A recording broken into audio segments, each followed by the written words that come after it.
saw Top Gun Maverick the other night, and to tell you the truth, I was moved. Choked up, even. This is why.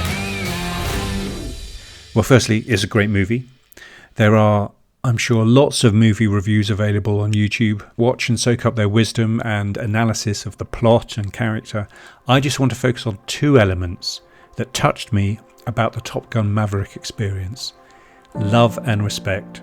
Siblings, I suppose, two sides of the same coin. They are qualities nowadays in relatively short supply. I'm not going to give a summary of the story, so either watch the movie, which I recommend, or someone else's video. So love and respect was at the core of the movie's story and the choices made by the filmmakers. Firstly, the character and portrayal of Maverick himself. Maverick was a mature man who was not ridiculed or disrespected, belittled at any stage in the story.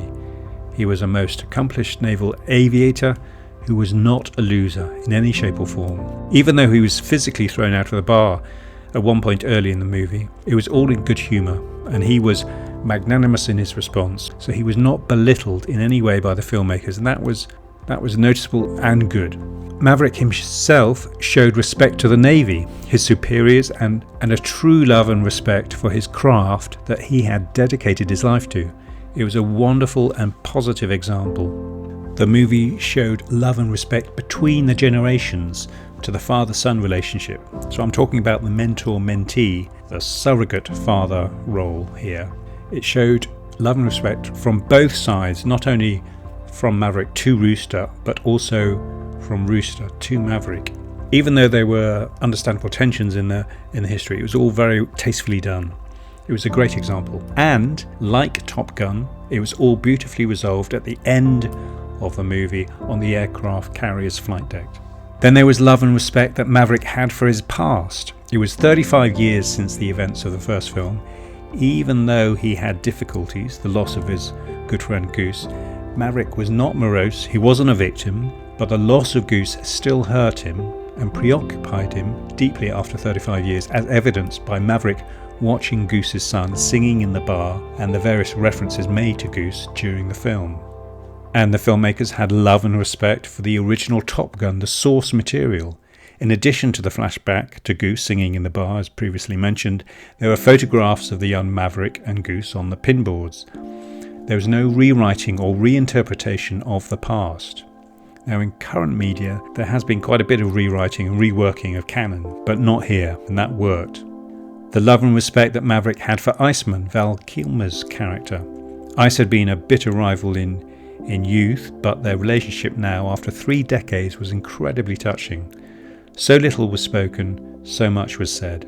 It was done simply and subtly at first, with the exchange of text messaging, and culminated in a simple one-to-one meeting that was moving and mature. It was a beautiful portrayal of grown men, once rivals, now brothers.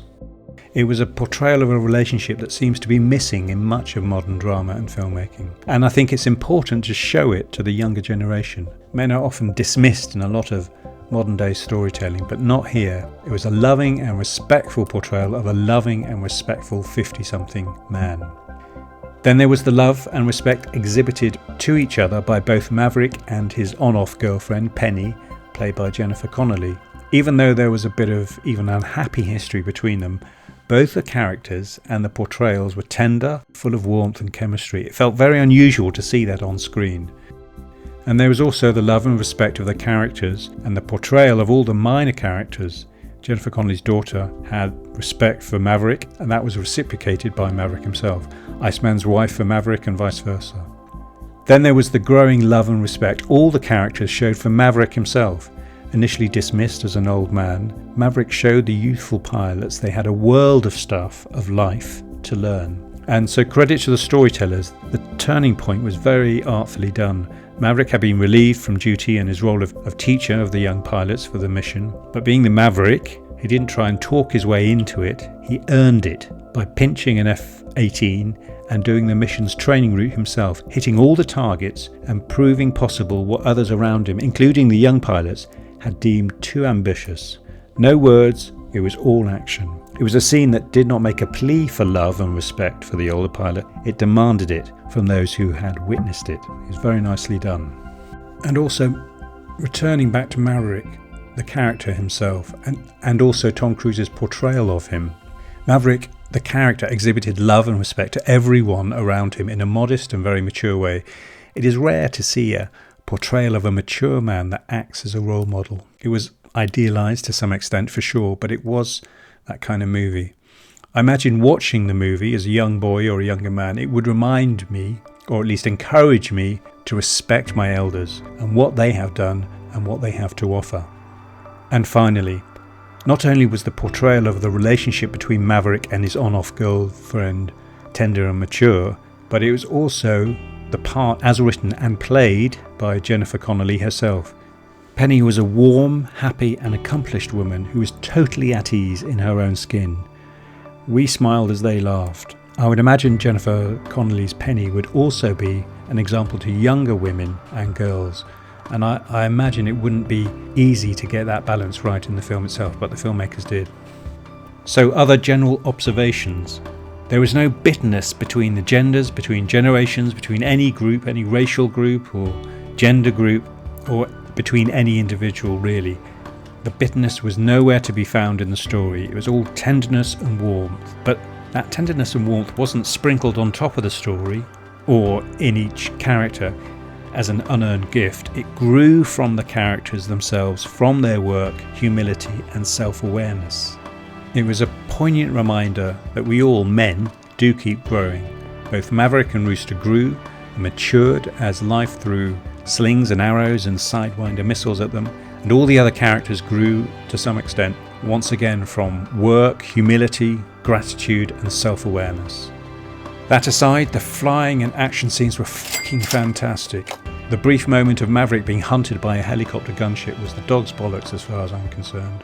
You might have to Google that, it's the highest compliment. So that's it. I mean, I've done a few videos about stories that have failed and frustrated me. It feels good, so good, to be able to stand and applaud when someone gets it right. With that said, love and respect to Tom Cruise, Joseph Kosinski, the writers and all the cast and crew. It's a beautiful thing what you've done, and dare I say, necessary and very timely. I was choked up. You did good. As for me, don't panic, I'm on the verge of finishing Nigel Part 2. It'll be with you shortly, hopefully by the end of the year. It's looking pretty solid and good. Hope to get it published in late 2022. Check out the other videos and buy the books. Thanks.